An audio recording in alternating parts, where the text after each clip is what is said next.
안녕하세요. 사연을 부탁해입니다. 오늘의 사연을 소개하겠습니다. 결혼한 지 1년이 막 지났을 무렵 회사가 어려워지면서 권고사직으로 회사를 나왔습니다. 대학을 졸업하고 한 번도 손에서 일을 놓아본 적이 없었는데 갑작스레 그만두게 돼서 많이 혼란스러울 수밖에 없었어요.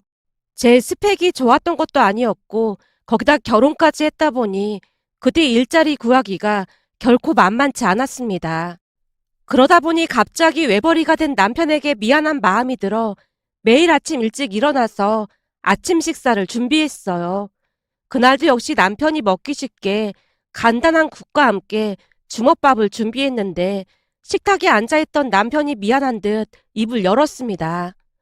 여보, 내가 알아서 대충 먹고 가면 되니까 앞으로는 조금 더 자도 돼. 그동안 회사 다니느라 늦잠 한 번 자본 적 없잖아. 아니야.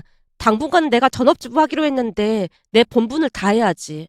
우리가 돈 때문에 힘든 것도 아닌데 뭘 그렇게 예민하게 받아들여.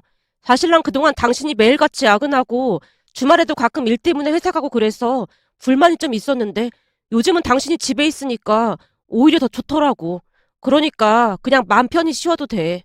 그래도 아침 일찍 일어나던 게 습관이 돼서 그냥 그 시간만 되면 눈이 떠지더라고. 당신 아침 일찍 출근하는데 내가 잠이 오겠어? 그리고 이렇게 밥 차려주면 당신이 잘 먹어주니까 하나도 안 힘들어. 그래도 난 간단하게 먹고 가면 되니까 걱정하지 말고 조금 더 자고 일어나. 갑작스런 환경 변화로 인해 남편도 많이 어색하고 미안했던 모양으로 혹시나 제가 불편하지는 않을까 많이 신경을 쓰곤 했습니다. 잠시 시댁 소개를 하자면 시부모님은 지방에서 살고 계시고 남편에게는 연년생 여동생이 한 명 있습니다. 시부모님은 결혼 후 몇 년 동안 임신이 되지 않아 많은 노력을 했고 어렵게 남편이 태어났다고 했습니다. 그런데 시누이는 생각지도 못하게 바로 생겼기에 2배로 행복했다네요. 시부모님은 식당을 운영하고 계셨는데 장사가 잘 되는 모양으로 많이 잘 사는 편이었어요. 그 덕분에 남편과 시누이는 경제적인 어려움 없이 풍족하게 살았다고 합니다. 결혼할 때도 이미 남편 이름으로 된 집이 있었기에 집 걱정을 할 필요도 없었으니까요. 하지만 그에 비해 우리 친정은 평범한 편으로 시부모님과 남편이 눈치를 주거나 하진 않았지만 결혼할 때 저도 모르게 눈치를 많이 봤던 것 같습니다. 거기다 결혼 후 1년이 지나갈 무렵 이런저런 일들이 터지기 시작했는데요. 우선 아빠가 다니던 회사에서 갑작스레 나오는 바람에 일자리를 알아보러 다니기 시작했고 어렵게 경비 자리를 구했다고 했습니다. 경비라는 일이 결코 쉬운 일은 아니었지만 일을 할 수 있다는 것만으로도 아빠는 그저 감사할 뿐이었어요. 그런데 설상가상이라고 했던가요? 얼마 뒤 외할머니께서 갑자기 쓰러지시는 바람에 다시 한번 위기가 닥쳤는데요. 뇌경색으로 쓰러지시다 보니 누군가 병간호를 해야만 했지만 상황이 여의치 않다 보니 외가 가족들이 고민에 빠졌고 엄마가 외할머니를 돌보겠다고 선언했습니다. 그 말을 듣고 급히 친정에 가서 물었어요. 엄마가 할머니 돌보기로 했다며. 네가 그걸 어떻게 알았어? 혹시 아빠가 말한 거야? 아니, 미안했던 모양인지 이모한테 전화가 왔더라고. 네 이모가 미안할 게 뭐가 있다고 전화를 했다니. 그러게. 근데 이모도 몸이 안 좋아서 모실 수가 없으니까 많이 미안한가 보더라고. 말하는 도중에 이모가 막 울더라고. 갑상선 암 수술한 거 다 하는데 뭘 미안하게 생각해. 이모 말이 삼촌이랑 숙모도 많이 미안해한다고 하더라고. 네 삼촌이랑 숙모는 둘 다 일을 해서 어쩔 수 없는 걸 뭘 미안하게 생각해. 거기다 지금껏 숙모가 할머니 모셨는데 그만하면 할 만큼 한 거야. 그래도 이래저래 많이 심란한 모양이더라고. 나야 집에 있으니까 내가 돌본다고 한 건데 뭐. 엄마, 앞으로 돈도 많이 들어갈 것 같으니까 나도 좀 보탤게. 결혼할 때도 시댁이 제대로 해가지도 못했는데 보태긴 뭘 보태. 그냥 김서방이랑 시부모님께 잘하고 살아. 남편이 먼저 얘기 꺼낸 거니까 너무 걱정하지 마. 매달 적금도 많이 들어가고 있고. 그래도 자꾸 친정에 돈 보내고 그러면 좋아할 시부모가 누가 있어. 괜한 소리 하지 말고 너나 잘 살 생각이나 해. 엄마가 쓸데없는 소리 하지 말라는 듯 손을 내젓고 있었는데요. 그 모습에 제 마음이 무거울 수밖에 없었습니다. 그도 그럴 수밖에 없었던 것이 외가 가족들 형편도 많이 좋지 않았거든요. 그쯤에서 이모도 갑상선암 수술을 받은 상태였고 외삼촌은 첫째를 낳고 난 뒤 생각지도 못하게 임신이 됐는데 쌍둥이가 태어났습니다. 물론 좋은 소식이었지만 이래저래 돈이 많이 들어가다 보니 외숙모도 이런저런 일을 하며 하루하루 바쁘게 살고 있었어요. 그랬으니 외할머니를 온전히 돌볼 수 있는 사람은 엄마뿐이었습니다. 그나마 다행이었던 것은 많은 돈은 아니었지만 이모와 외삼촌이 매달 돈을 보내왔어요. 하지만 그 돈만 가지고는 빠듯할 수밖에 없었기에 저도 돈을 보태고 있었습니다. 아빠가 회사를 나오게 돼서 일자리를 옮기는 바람에 돈이 많이 부족할 게 분명해 보였으니까요. 그렇게 힘든 상황 속에서도 우리는 나름 잘 지내고 있었습니다. 시간이 지나면서 외할머니도 많이 좋아져 갔으니까요. 그런데 그 와중에 저까지 권고사직을 당했으니 제 입장에서는 대체 무슨 일인가 싶은 생각마저 들었기에 어느 날 엄마에게 하소연을 했습니다. 엄마, 진짜 이상하지 않아? 뭐가 이상하다는 거야? 아니, 계속 안 좋은 일만 생기잖아. 이 정도면 조상님이 화나서 그러는 거 아닐까? 넌 나이도 젊으면서 무슨 그런 말을 하니? 아무리 생각해봐도 너무 이상하잖아. 어떻게 모든 일이 한꺼번에 일어날 수가 있어? 어떻게 이럴 수가 있냔 말이야. 넌 왜 그렇게만 생각을 해?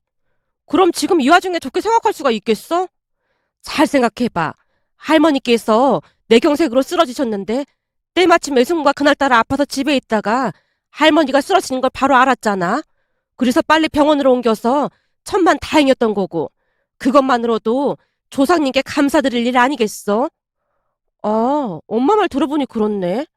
사람 마음이라는 게 참 간사해서 고마운 건 금방 잊게 마련인 거야. 병원에서 의사가 조금만 늦었으면 큰일 날 뻔했다고 했잖아. 그때 우리 다 같이 감사하다고 얼마나 외쳤었니? 근데 지금 넌 그런 고마움은 금방 잊고 조상님이 화가 나서 그렇다는 말이나 하고 있잖아. 차라리 네가 회사에서 잘리는 게 낫겠어? 할머니께서 잘못되시는 게 낫겠어? 엄마는 무슨 말을 그렇게 해. 당연히 내가 회사에서 잘리는 게 낫지. 그러니까 그렇게 항상 감사하는 마음으로 살아. 일자리 알아보다 보면 더 좋은 자리로 가게 될 줄 누가 알겠어. 그러니까 너무 조바심 내지 말고 천천히 기다려봐. 그러는 동안 김서방 내조나 잘해주고 회사 안 간다고 아침 내내 자고 있지 말고 일찍 일찍 일어나서 아침밥도 챙겨주고 그러란 말이야. 엄마가 몇 번이나 신신당부를 했습니다. 하지만 제가 회사를 그만두면서 매달 엄마에게 보내는 돈을 어떻게 해야 하나 고민이 될 수밖에 없었는데요. 남편에게 말하자니 도통 입이 떨어지지 않았거든요. 그렇게 고민만 하고 있었는데 그날 아침 남편이 대수롭지 않다는 듯이 말을 꺼냈어요. 여보, 그리고 장모님께 매달 보내드리던 돈은 그대로 보내드려. 혹시나 당신 회사 그만뒀다고 안 보내드릴까봐 하는 말이야. 어? 그치만 미안해서 어떻게 그래. 가족인데 미안할 게 뭐가 있어. 병간호도 힘드신데 잘 챙겨 드시라고 조금 더 보내드려. 병간호 하는 게 보통 힘든 일이 아니잖아. 여보, 신경 써줘서 정말 고마워. 남도 아니고 뭘 그렇게까지 말하고 그래. 난 오늘도 아침밥 잘 먹고 출근합니다. 라며 남편이 배를 두드리며 활짝 웃다가 출근을 했습니다. 그 뒤 저는 설거지부터 청소까지 바쁘게 움직이고 있었는데요. 점심 식사 시간이 될 무렵 초인종이 울렸어요. 연락도 없이 찾아올 사람은 없었던지라 인터폰을 확인해 봤더니 시어머님이 서 계신 게 아니겠어요. 그 모습에 화들짝 놀란 채 문을 열어드렸습니다. 어머님, 연락도 없이 어쩐 일이세요? 전화 주셨으면 제가 마중 나갔을 텐데. 귀찮게 뭘 마중을 나와. KTX에서 내려서 택시 타니까 금방이던데. 아직 점심 안 먹었지? 네, 이제 먹으려던 참이었어요. 그럼 나가서 맛있는 거 먹자. 근처에 뭐가 맛있니? 라며 시어머님이 아무렇지도 않다는 듯이 묻고 있었는데요. 갑작스레 무슨 일인가 싶어 어안이 벙벙할 뿐이었습니다. 그동안 시어머니께 불만이 있었던 건 아니었지만 그날 연락도 없이 불쑥 찾아온 모습에 한편으로는 놀랍기도 했고 또 다른 한편으로는 불편한 마음도 있었기에 제가 쭈뼛거리며 따라 나섰는데요. 잠시 후 한 식당 앞에서 시어머님이 제게 물었습니다. 태진이 말로는 파스타 좋아한다고 하던데 괜찮지? 아, 네, 그럼요. 근데 어머님 좋아하시는 걸로 드세요. 나도 파스타 좋아해서 괜찮다. 그럼 우선 들어가 볼까? 라며 시어머님과 마주 앉아 식사를 했습니다. 시어머님이 시집살이를 시키거나 하진 않았지만 제 입장에서는 불편할 수밖에 없었고 연락도 없이 왜 올라오신 걸까 하는 생각으로 머릿속이 복잡하기만 했어요. 그런 제 마음을 읽었던 것인지 시어머님이 입을 뗐습니다. 회사 그만두고 살림을 아주 잘하고 있다며 아침밥도 꼬박꼬박 챙겨주고 저녁도 아주 푸짐하게 차려준다고 태진이가 어찌나 자랑을 했는지 몰라. 그냥 별거 없었는데 그 이가 너무 오버한 것 같아요. 아침 일찍 일어나서 밥 챙겨주는 게 보통 힘든 일이 아닌데 고생이 많았구나. 네? 아닙니다. 회사도 안 다니는데 당연히 해야죠. 또다시 머릿속이 복잡해졌는데요. 혹시나 회사를 그만둔 것을 돌려서 말하고 계신 건가 하는 생각이 잠시 잠깐 머릿속을 스치고 지나갔으니까요. 하지만 깊게 생각하기도 전에 시어머님이 놀랄 만한 말을 꺼냈습니다. 오늘 내가 갑자기 찾아와서 많이 놀랐지? 아, 네. 조금 놀라긴 했습니다. 연락하고 올까 잠깐 고민했었는데 내가 온다고 하면 네가 이것저것 준비할 것 같아서 그냥 연락 안 했다. 근데 들어보니까 요즘은 연락 없이 찾아오는 시어머니가 최악의 시어머니라며? 아, 그런 건 아니고 조금 놀라긴 했어요. 제가 당황한 채 손사래를 쳤는데요. 시어머님이 장난 가득한 표정으로 말했어요. 농담이야, 농담. 내가 오늘 이렇게 연락도 없이 찾아온 건 혹시나 내가 온다고 태진이한테 말할까봐 그랬어. 네? 그게 무슨 말씀이세요? 그러니까 오늘 내가 온 건 태진이한테는 말하지 마라. 너한테 괜히 할 말이 있어서 온 거니까. 저한테요? 제가 놀란 채 눈을 동그랗게 뜨고 있었는데요. 시어머님이 다시 말을 이어갔습니다. 너 회사 그만뒀잖니? 근데 사부인이 병간호까지 하고 계신다며? 그이가 말씀드린 거예요? 어쩌다 보니 통화하다 듣게 됐는데 그동안 매달 돈을 보내드렸다며? 회사 그만둔 뒤로 엄마가 보내지 말라고 해서 안 보내고 있습니다. 왠지 모르게 눈치가 보여 제가 급히 대답을 했고 시어머님이 당황한 채 대답했습니다. 아니, 돈을 보냈다고 뭐라고 하려던 게 아니라 혹시나 너 마음고생할까봐 내가 매달 돈을 좀 보내주려고 그런다. 어머님께서 돈을요? 예전에 우리도 네 시아버지만 돈 벌고 나는 집에서 살림만 했었거든. 물론 네 시아버지가 눈치를 준 적은 없었지만 이상하게 눈치가 보이더구나. 그래서 네 심정이 좀 이해가 된다고 해야 하나? 거기다 돌아가신 니들 할머니가 시집살이를 아주 어마어마하게 시켰거든.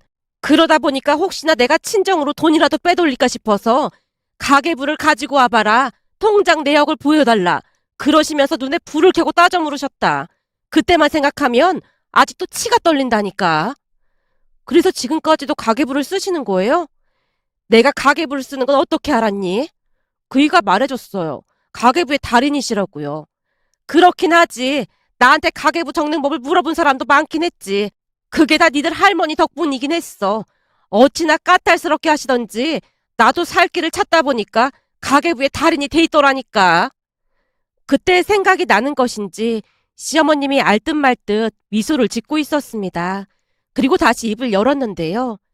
암튼 내가 매달 돈 보내줄 테니까 너랑 나만 알고 있자꾸나. 사부인께도 매달 돈 보내드리고. 아닙니다. 안 그러셔도 됩니다. 안 그러셔도 되긴 뭐가 안 그러셔도 돼. 지금도 남편 눈치나 보고 있으면서. 그리고 죽을 때 돈 싸질머지고 갈 것도 아니고 내가 며느리한테 그 정도 돈도 못 쓰겠니? 내 입으로 이런 말 하기 좀 그렇긴 하지만 내가 이래봬도 기부도 많이 하고 그런다. 네, 그것도 들어서 알고 있어요. 그이도 매달 꾸준히 기부하고 있거든요. 아주 잘하고 있구나. 가진 걸 나누면 행복이 2배가 되거든. 넌 착해서 그런지 이상하게 마음이 쓰여. 볼 때마다 착하게 참 잘 자란 것 같아. 그래서 처음부터 마음에 쏙 들었다. 요즘 세상에 부모님 힘들다고 도와드리는 사람이 몇이나 되겠니? 그런 마음이 참 착하고 기특해서 그런 거니까 사양하지 말고 받아. 라며 시어머님이 매달 꽤 큰 금액의 돈을 보내주셨습니다. 첫 달에 보내주신 돈을 보고 놀라서 전화를 드렸지만 시어머님은 별일 아니라는 말만을 할 뿐이었습니다. 그런 시어머님께 감사한 마음이 들어 시댁에 갈 때마다 이런저런 밑반찬을 해드리기도 했는데요. 식당을 운영하시긴 했지만 두 분 다 제가 해드리는 음식을 참 좋아했거든요. 그날도 가족 모임이 있어서 시댁에 갔고 제가 해온 음식을 맛보던 시어머님이 한박 웃음을 지었습니다. 그동안 누가 해준 음식 먹기가 참 힘들었는데 우리 며느리 덕분에 입이 호강한다. 가만 보면 손재주가 있어. 식당 안은 나보다 음식을 더 잘한다니까. 아니에요.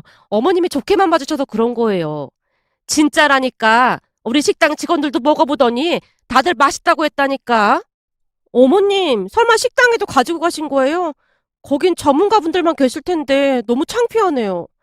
걱정하지 마라. 다들 아주 맛있게 잘 먹었으니까. 라며 시어머님이 다시 한바구음을 짓고 있자 시누이가 한마디 했어요. 언니, 반찬 진짜 맛있어요. 저도 좀 만들어주면 안 돼요? 언니 귀찮게 무슨 그런 부탁을 해. 시어머님이 시누이를 나무라는 모습에 제가 급히 대답했습니다. 아가씨, 집에 한번 오세요. 제가 만들어 드릴게요. 진짜요? 알았어요.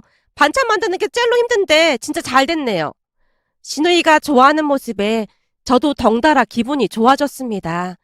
그 뒤 시누이는 오며 가며 반찬을 받아갔고 별로 힘든 일도 아니었기에 저도 기쁜 마음으로 반찬을 만들어줬지만 어느 날은 집에 들어서던 시누이 표정이 심상치가 않아 보였습니다. 어딘지 모르게 불만이 가득해 보인 채 짜증을 냈거든요. 아가씨, 혹시 제가 뭐 잘못한 거라도 있을까요? 제 물음에 시누이가 곁눈질로 저를 노려보는 모습에 더욱 긴장을 한 채 시누이를 바라봤는데요. 시누이가 어이없다는 듯이 입을 열었습니다. 새언니, 혹시 우리 엄마한테 돈 받고 있었던 거예요? 네?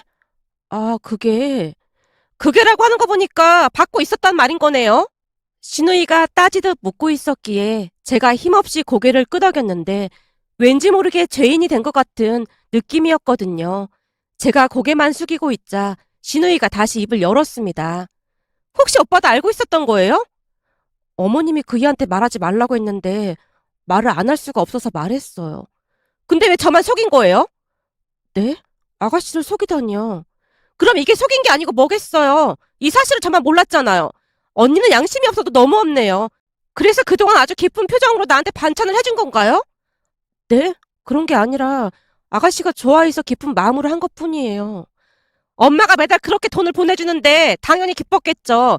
세상 어떤 시어머니가 며느리한테 그런 큰 금액을 보내주겠어요? 나만 속이고 가족끼리 아주 행복했겠네요.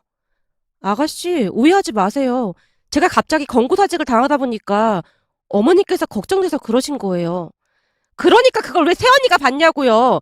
엄마가 준다고 해도 싫다고 거절했어야죠. 그걸 낼름 받는 것도 참 웃긴 거 아니에요? 암튼 그동안 반찬 얻어먹으면서 눈치 좀 보였는데 이젠 눈치 볼 필요도 없겠네요. 오히려 언니가 음식에 최선을 다해야겠네요. 그만한 대가는 치러야 하는 거잖아요. 그렇잖아도 요즘 반찬이 부실해서 좀 짜증났었는데 반찬 종류를 좀 새로 개발해보세요. 그리고 오빠한테 들어보니까 매일 아침 그렇게나 식사를 잘 차려준다면서요? 그냥 있는 반찬으로 차려주는 걸요, 뭐. 사실 우리 남편도 꼬박꼬박 아침밥 먹고 다니는데 제가 요리에 영 소질이 없다 보니까 보통 힘든 게 아니거든요. 그래서 말인데 앞으로 우리 남편 아침까지도 좀 챙겨주시겠어요? 저는 우리 아들 챙기는 것만 해도 너무 힘들어서요. 시누이가 순식간에 쏟아내고 있었기에 제가 놀란 표정으로 물었어요.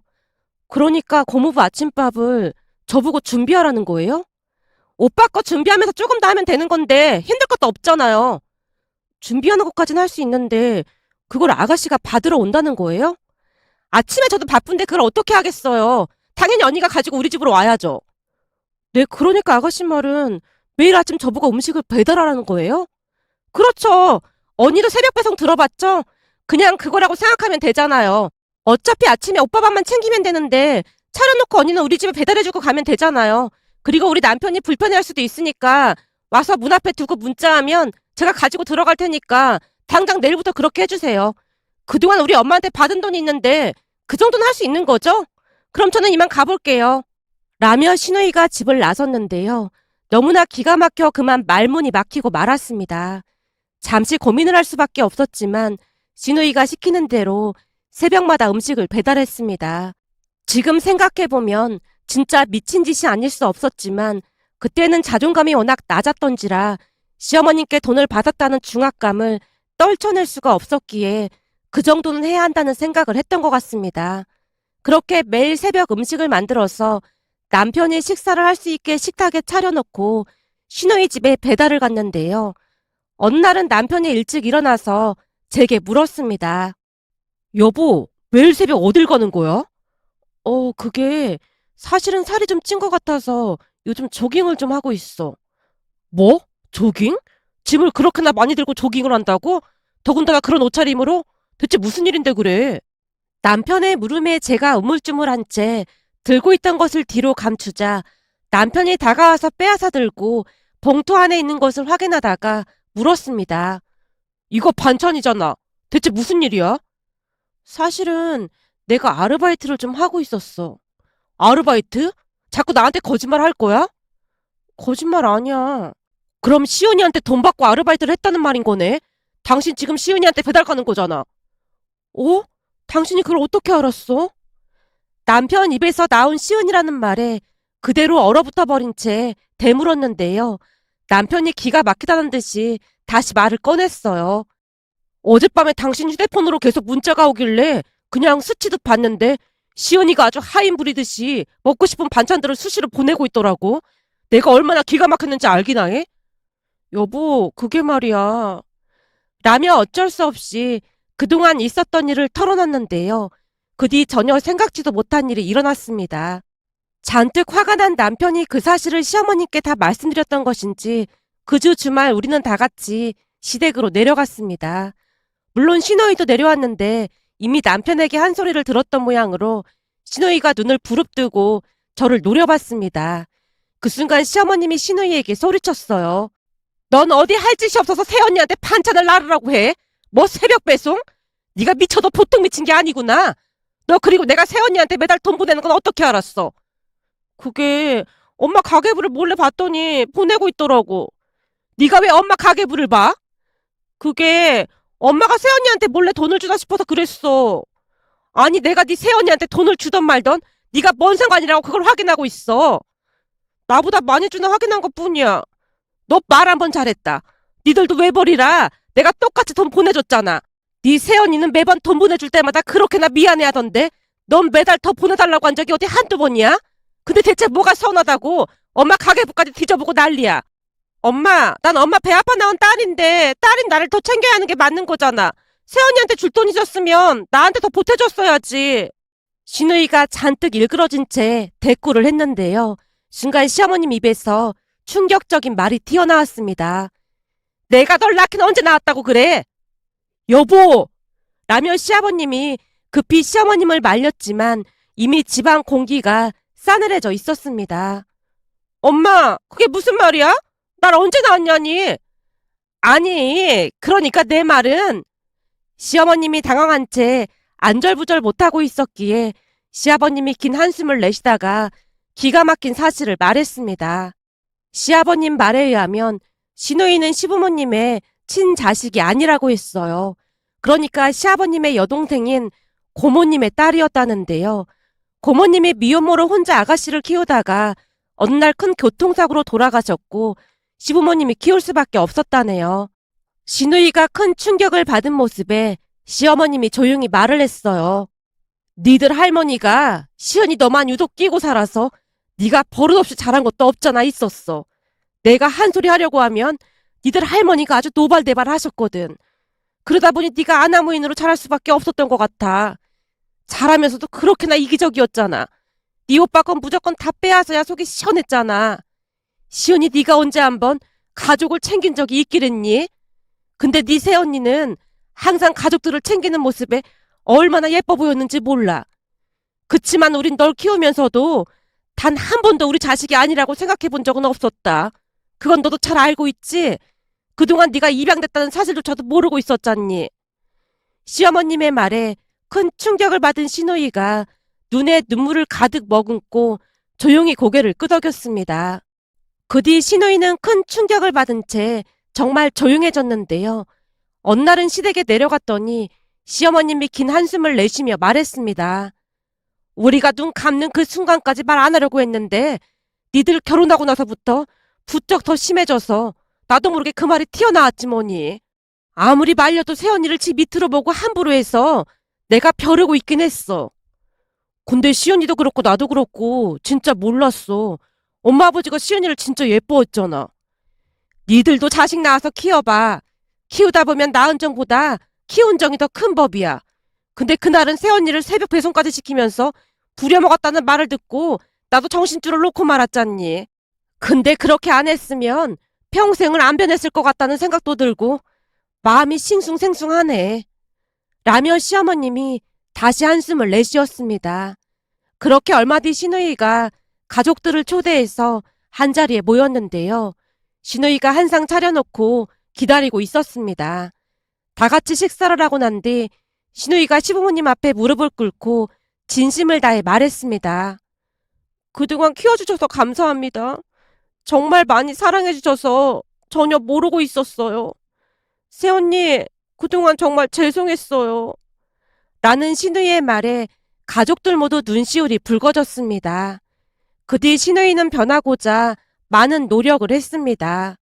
얼마 전 제가 출산을 했는데요. 시누이가 산모에게 좋은 반찬을 잔뜩 만들어 온 모습에 예전 일들이 떠올라 이렇게 글 남겨봅니다. 오늘의 사연은 여기까지였습니다. 즐겁게 보셨다면 구독, 좋아요 부탁드립니다. 고맙습니다.